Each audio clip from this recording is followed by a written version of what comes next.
The neighborhood of Maple Ridge Estates was the kind of place that looked perfect, too perfect. Every house was painted in the same, approved shade of beige, every lawn cut at exactly 3 inches, and every driveway gleamed as if freshly scrubbed by the HOA itself. There were rules for everything: where to park, when to water your grass, and even how tall your mailbox post could be. For years, the residents took pride in their control. They called it community spirit. Outsiders called it tyranny, with a smile. When Jack Miller drove through the gated entrance that bright spring morning, the sunlight hit the bronze sign that read, "Welcome to Maple Ridge, a safe, family-oriented community." He took a long breath, looking over at the passenger seat where his daughter Emily, age 15, sat staring out the window, earbuds in, expression quiet. They'd been driving for 3 hours from their old town, the place where they used to live with Sarah, Jack's late wife. It had been a year since the cancer took her, and Jack thought a fresh start might help both of them heal. Maple Ridge seemed peaceful, at least on paper. "Looks nice, huh?" Jack said, trying to sound cheerful. Emily pulled one earbud out and smiled faintly. "It's clean," he chuckled. "That's one word for it." Their new home sat at the corner of a cul-de-sac, small, simple, with a porch swing Sarah would have loved. Jack unloaded boxes while Emily explored the backyard, where an old oak tree leaned protectively over the fence. It was quiet, almost too quiet. By evening, neighbors began to appear. Some waved politely. Others stared a bit too long. And then came her, Karen Dalton. Every neighborhood had one. Perfectly styled blonde hair, oversized sunglasses, clipboard in hand. The kind of woman who ran the HOA like a general. She approached with a forced smile. "You must be the new residents. I'm Karen, head of the Homeowners Association." Jack wiped his hands on his jeans and shook hers. "Jack Miller. This is my daughter, Emily." Karen's eyes flicked over Emily's worn hoodie and untied sneakers. "How charming," she said, her tone dipping ever so slightly. "We're happy to be here," Jack offered, ignoring it. Karen glanced at the truck, the boxes, and then at Jack's dusty boots. "We do have some rules about outdoor appearances. You'll get the handbook in the mail." "Of course," Jack said evenly. "Oh, and one more thing," she added with a tight smile. "We have a community meeting this Saturday.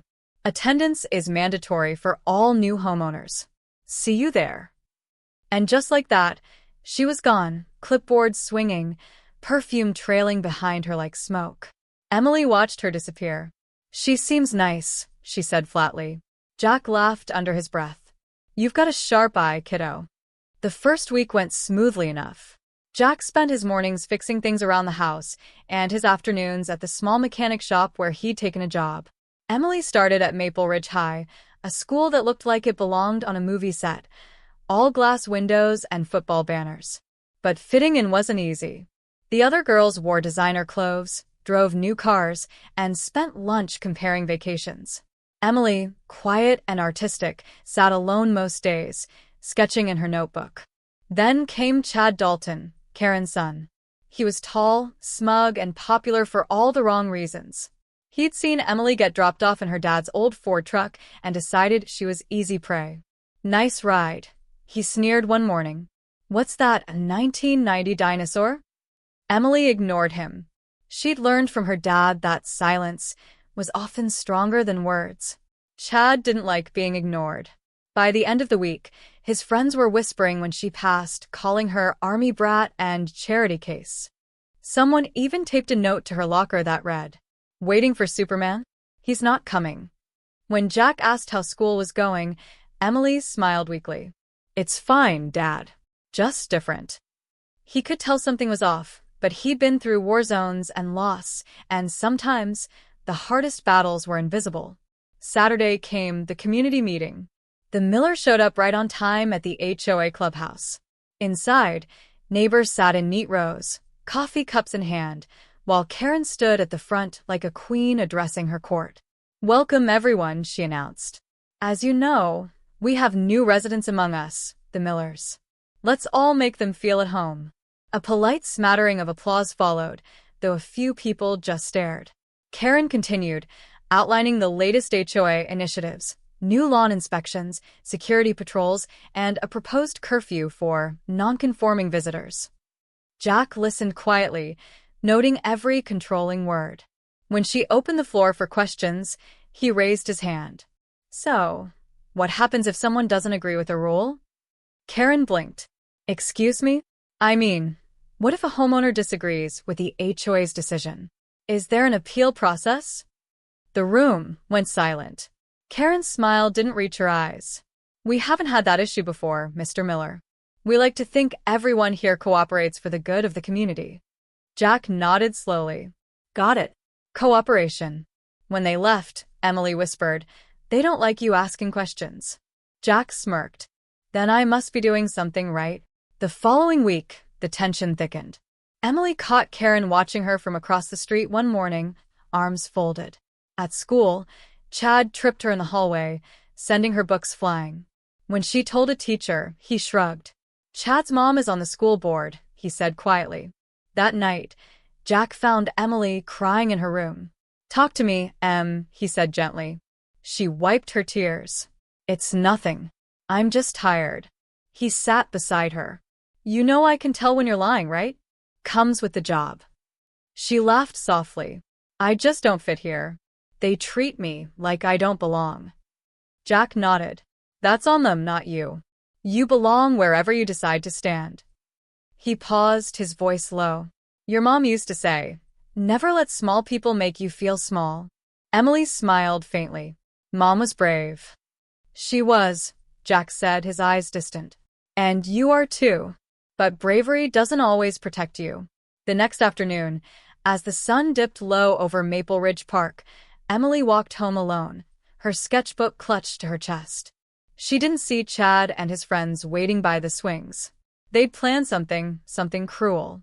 From behind the trees, laughter echoed. Hey, Emily. She turned and froze. The wind was cold that afternoon, the kind that rustled the trees and made the swings creak on their chains. Emily stood frozen, her heart thumping as Chad and his two friends, Tyler and Max, stepped out from behind the oak trees. Chad had that smirk again, the one she'd seen all week. Hey, sketch girl, he said, tossing a rock from hand to hand. What's the rush? Don't you want to hang out?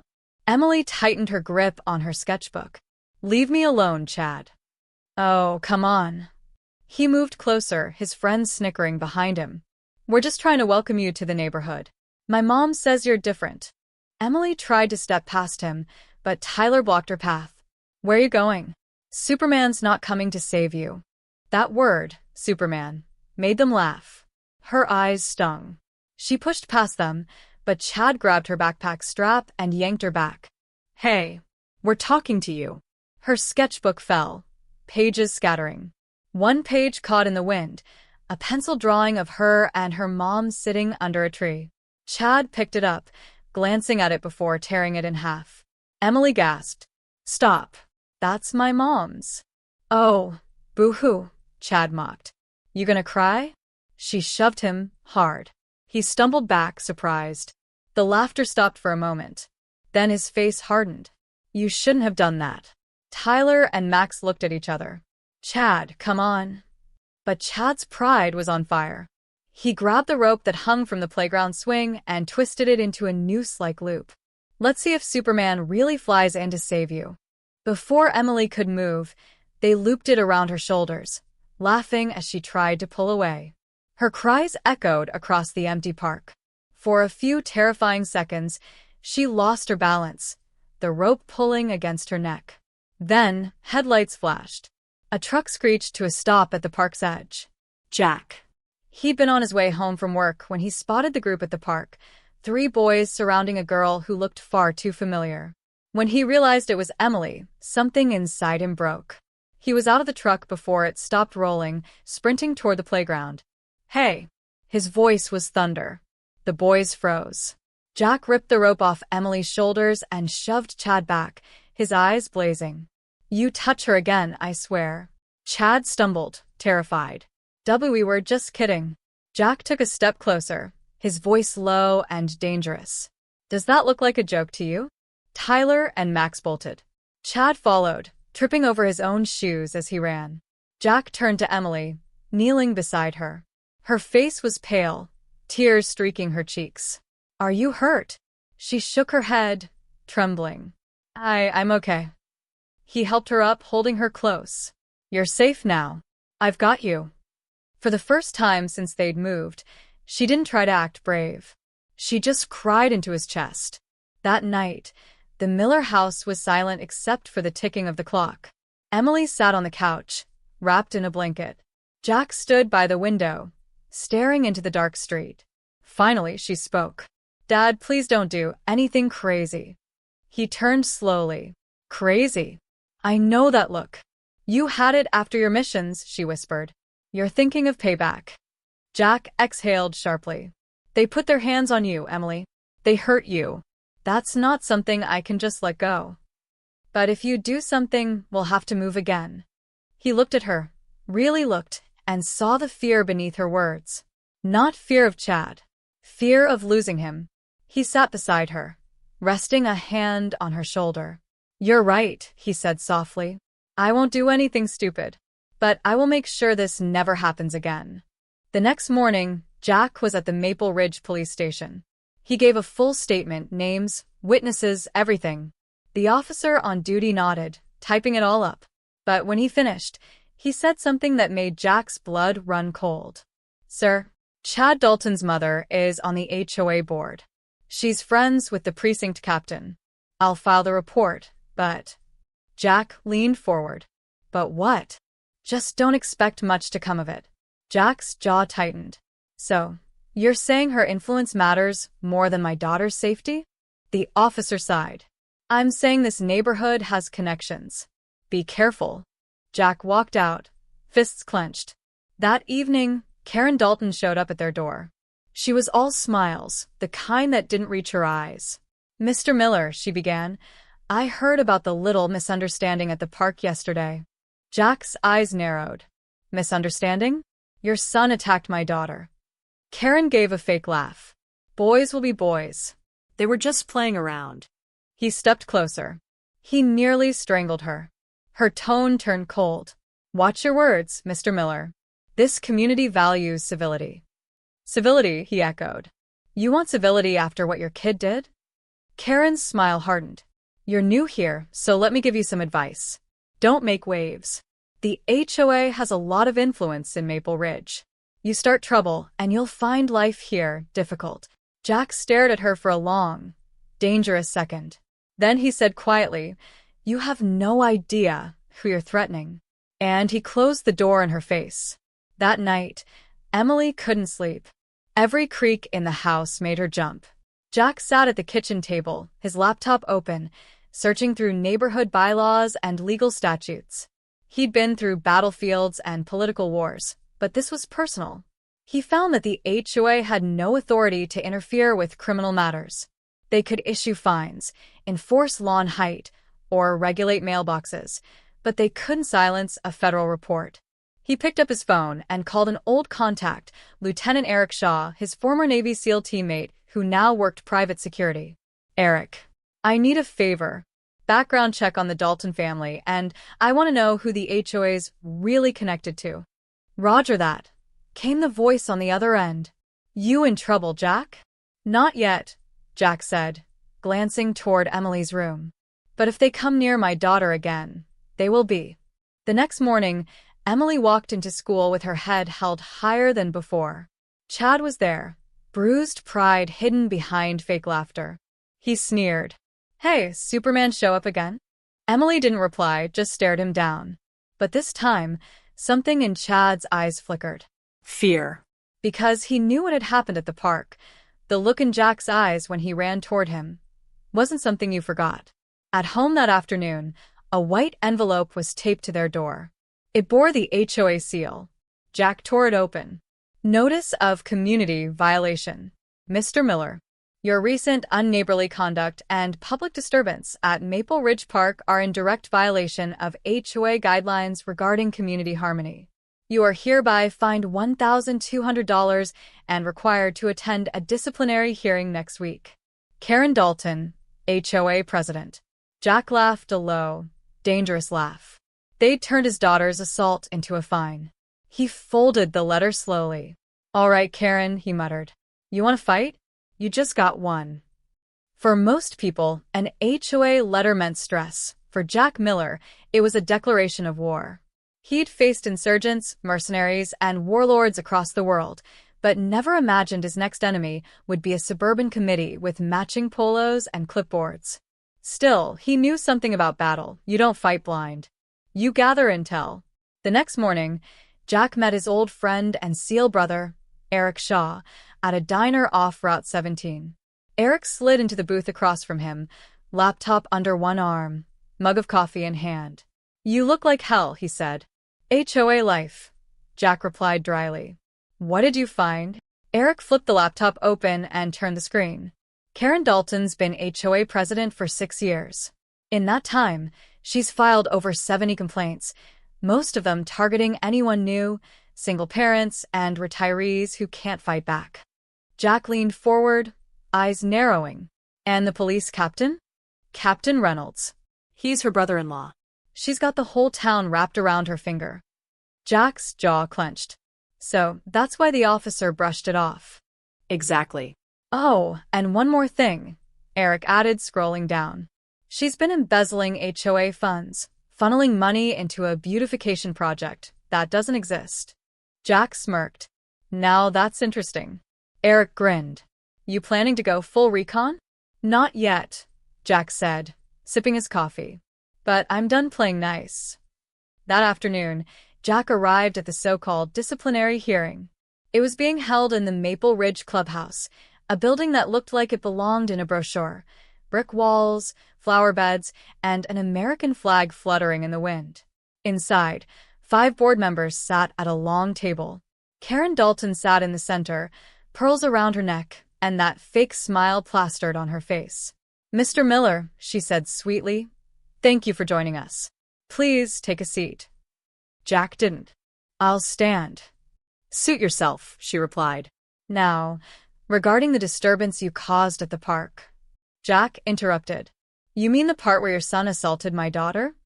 Karen's smile faltered, but she quickly recovered. "There's no evidence of that." Jack pulled out his phone and tapped a video. The security feed from the park. Eric had retrieved it overnight. On the screen, the footage clearly showed Chad grabbing Emily, the rope, and Jack running in. Karen's face drained of color. The room went silent. "I suggest," Jack said calmly, "you choose your next words very carefully." One of the board members cleared his throat nervously. "Mr. Miller, let's remain civil." Jack looked at him. "Civility ends when your board excuses assault and extortion." Karen tried to regain control. "Even so, that doesn't excuse your behavior toward my son." Jack raised an eyebrow. "You mean saving my daughter's life?" He placed a printed document on the table, the police report he'd filed, along with copies of Karen's fake fines and HOA bylaws. "And by the way," he added, "you have no legal authority to fine me for anything that happens on public property. You're operating outside your charter." The other board members exchanged uneasy looks. Karen forced a laugh. "Mr. Miller, you don't understand how our community works." "Oh, I do," Jack said, his voice low and steady. "It works on intimidation, fear, people too tired or scared to push back." He leaned closer. "But I'm not scared of you." He turned and walked out, leaving Karen glaring after him. That night, Jack sat in his office with the lights off, typing up a report. It wasn't to the HOA or even the local authorities.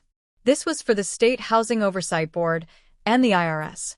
Eric had sent him everything: proof of Karen's embezzlement, her fake landscaping invoices, even emails showing kickbacks to the local police union. Jack compiled it all neatly, attached evidence files, and sent it off with a single line at the end.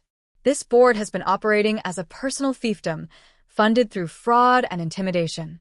I'm requesting immediate state audit and legal review." Then he sat back, exhaling. Emily appeared at the door. "Dad." He looked up. "Hey, sweetheart. Can't sleep?" She shook her head and patted over. "Are you going to get in trouble for this?" Jack smiled softly. "No. But some people are." The next morning, Karen Dalton's world began to crumble. First, a letter arrived from the state HOA authority, notifying the Maple Ridge Board of an immediate audit and suspension of all financial activity. Then 2 uniformed men from the county sheriff's office arrived, this time, not under her control. They carried a warrant. Residents watched as Karen was escorted from the clubhouse, protesting loudly. "This is ridiculous. I run this community. You can't do this." But they could, and they did. Meanwhile, Jack and Emily were on their porch, sipping cocoa. A few neighbors stopped by, people who had once avoided them, to say thank you. "None of us had the guts to stand up to her," one man admitted. "You did what we all wanted to do." Jack nodded humbly. "I didn't do it for thanks. I did it because no one messes with my family." Emily smiled, leaning against him. "You kind of are Superman," she said teasingly. He chuckled. "More like the grumpy veteran version." But the peace didn't last long. That evening, a black SUV pulled up to the edge of their driveway. Chad Dalton stepped out, his face pale, hands shoved in his pockets. Jack walked over slowly. "Something you want, kid?" Chad hesitated, then muttered, "I'm sorry." Jack folded his arms. "Say that again." Chad looked up. "I'm sorry for what I did. I shouldn't have. I didn't mean for it to go that far." Jack studied him for a moment, then nodded. "It takes guts to admit that. Don't waste the lesson." Chad nodded and turned to leave, looking smaller than he ever had before. Later that night, Emily asked, "Do you forgive him?" Jack sighed.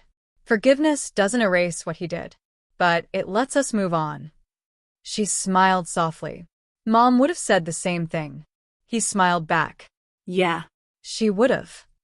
In the weeks that followed, Maple Ridge changed. The HOA was restructured under new leadership.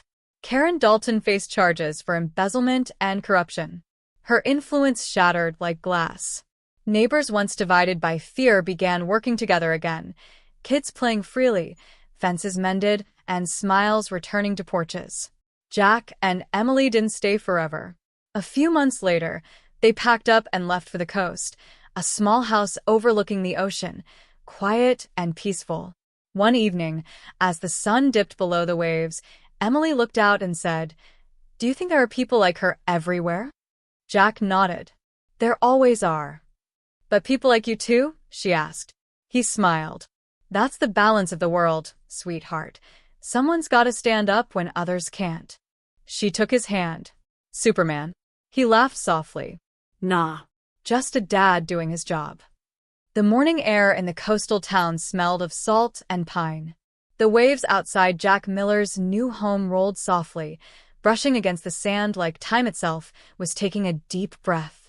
It had been 6 months since the storm, 6 months since the HOA incident that changed everything. Emily sat on the porch steps, sketchbook on her lap. The scars, both visible and invisible, had started to fade. Her drawings were brighter now, sunsets, lighthouses, her father's old navy cap resting on a post. Jack, coffee in hand, leaned against the railing. His beard had grown in fuller, streaked with gray.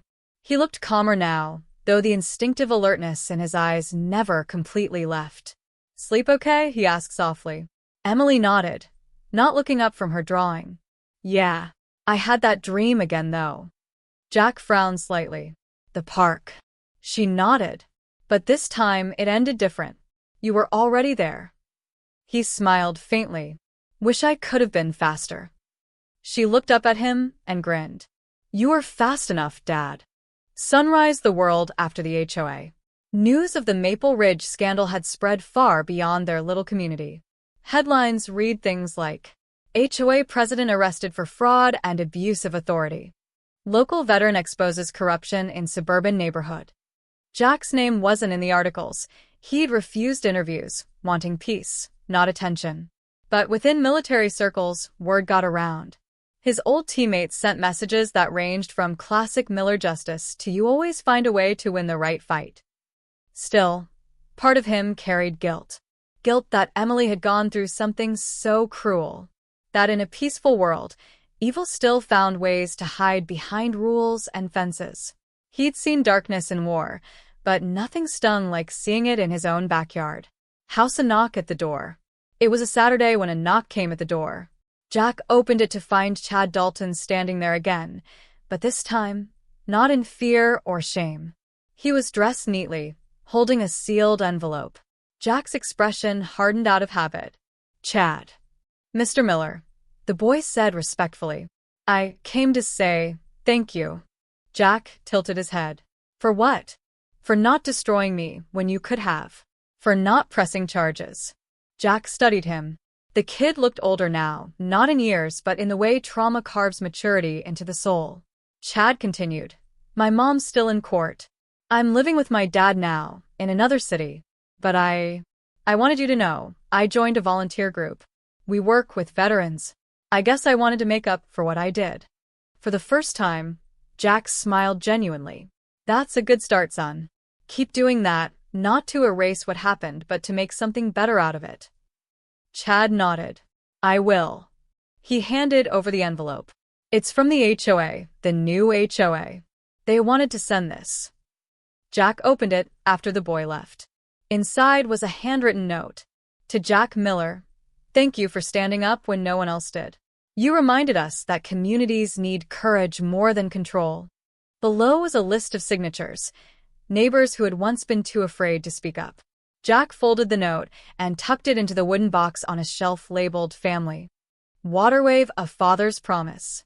That evening, Jack and Emily walked along the beach, barefoot in the cool sand.